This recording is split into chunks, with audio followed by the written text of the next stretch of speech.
साथ संगत जी प्यार से कहना। धन निरंकार जी, स्वागत है आप सभी का आपके ही चैनल पर, जहां हर रोज़ मैं आपके लिए एक नई साखी लेकर आती हूं। आज फिर से हाजिर हूं मैं आप सभी के लिए एक बहुत ही खूबसूरत साखी के साथ। तो चलिए आज की साखी सुनते हैं। साथ संगत जी, एक पेट्रोल पंप पर एक चमचमाती काली गाड़ी में रोहित ने फ्यूल भरा था, जिसके बाद कुछ ही दूर चलकर अचानक से वो गाड़ी रुक गई। थोड़ी देर रुकी रही, फिर सामने गैरेज से एक मैकेनिक आया। फिर कुछ ही देर के बाद उस चमचमाती गाड़ी का मालिक अपनी गाड़ी से उतरकर रोहित के करीब पहुंचा और रोहित को उसने चीखते हुए कहा कि तुमने मेरी गाड़ी में क्या डाला है। रोहित ने जवाब दिया कि जी मैंने आपकी गाड़ी में डीजल डाला है। तब गाड़ी के मालिक ने कहा कि बेवकूफ़, ये तुमने क्या कर दिया। तुमने मेरे हज़ारों का नुकसान कर दिया। मेरे गाड़ी के इंजन में खराबी आ गई है। मेरी गाड़ी पेट्रोल इंजन की है। रोहित पेट्रोल पंप पर नया नया लगा था। सीधा सा लड़का था, पढ़ाई में बहुत होशियार था, मगर मजबूरी में उसे पेट्रोल पंप पर काम करना पड़ रहा था। अब ये सुनकर रोहित हैरान हो गया। तभी उस स्थिति की गंभीरता को समझते हुए उसी पेट्रोल पंप पर काम करने वाला एक दूसरा लड़का सुनील उनके पास गया और गाड़ी के मालिक से कहने लगा कि साहब, इससे गलती हो गई, ये नया लड़का लगा है। उस गाड़ी के मालिक ने पहले तो सुनील को बहुत अपशब्द कहे और कहा कि मैं क्या करूं, क्या तुम जानते हो कि मेरी गाड़ी कितनी महंगी है। इतने में पेट्रोल पंप के मैनेजर आ गए। उन्होंने भी गाड़ी के मालिक को समझाने की बहुत कोशिश की, लेकिन गाड़ी के मालिक के सिर पर मानो खून सवार था। उसी बीच गाड़ी के मालिक ने रोहित को एक थप्पड़ भी लगा दिया। उस गरीब मासूम लड़के की आंखों में आंसू आ गए। वो बेचारा हाथ जोड़कर खड़ा रहा। तभी गाड़ी के मालिक ने कहा कि मैं तुम लोगों की बात नहीं सुनना चाहता। अपने पेट्रोल पंप के मालिक को बुलाओ। अब मालिक का नाम सुनते ही सुनील का जैसे गला ही सूख गया। पेट्रोल पंप के मालिक यानी कर्नल साहब बहुत ही सख्त आदमी थे। उन्हें मुस्कुराते हुए कभी किसी ने नहीं देखा था। पेट्रोल पंप के मैनेजर ने मालिक को फ़ोन लगाया। इसी बीच उस गाड़ी के मालिक ने रोहित को 2-4 गालियां भी दे दी और वो बेचारा गरीब लड़का रोहित गर्दन झुकाए अपने आंसू छुपा रहा था। एक गुनहगार की तरह उसे एक बेंच पर बिठा दिया गया। रोहित को देखकर सुनील को बहुत दया आ रही थी, पर बेचारा सुनील वो भी क्या कर सकता था। वो भी बहुत विवश था, क्योंकि आज ना केवल रोहित की नौकरी जाती, बल्कि उसे इतना बड़ा हर्जाना भी भरना होगा। रोहित का चेहरा देखकर सुनील का मन करुणा से भरा जा रहा था कि तभी पंप के मालिक कर्नल साहब की गाड़ी आ चुकी थी और कर्नल साहब को देखकर सुनील और रोहित दोनों बहुत डर गए।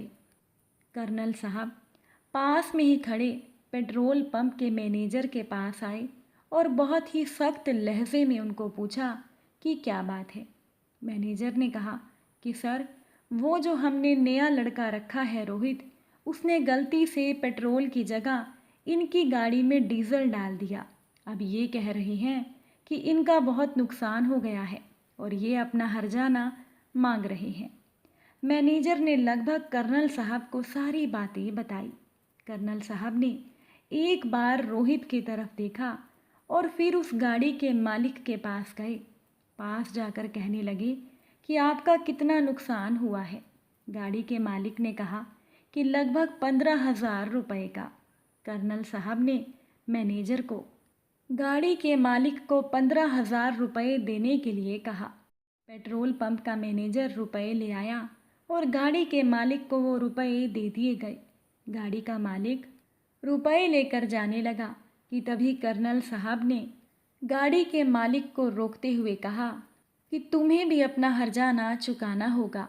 गाड़ी के मालिक ने कहा कि हर्जाना? कैसा हर्जाना?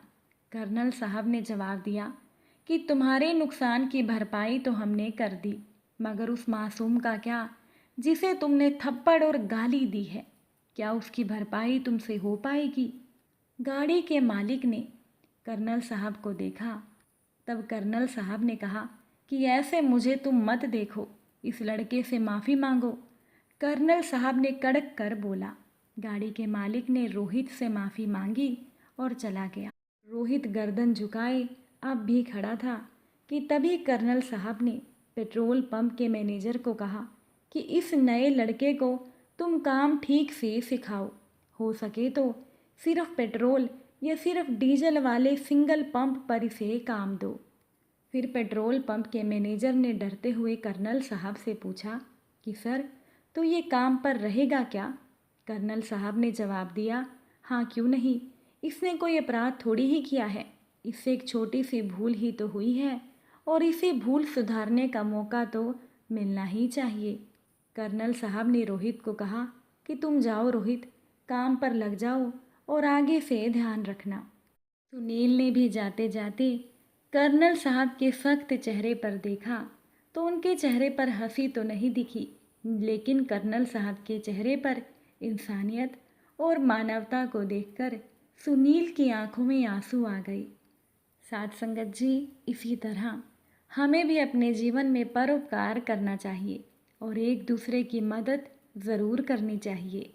और यदि हम ईश्वर की कृपा पाना चाहते हैं तो हमें इंसानियत अपनानी चाहिए और समय समय पर उन सभी की मदद करनी चाहिए जो लाचार या बेबस हैं, क्योंकि ईश्वर इन्हीं के आसपास रहता है।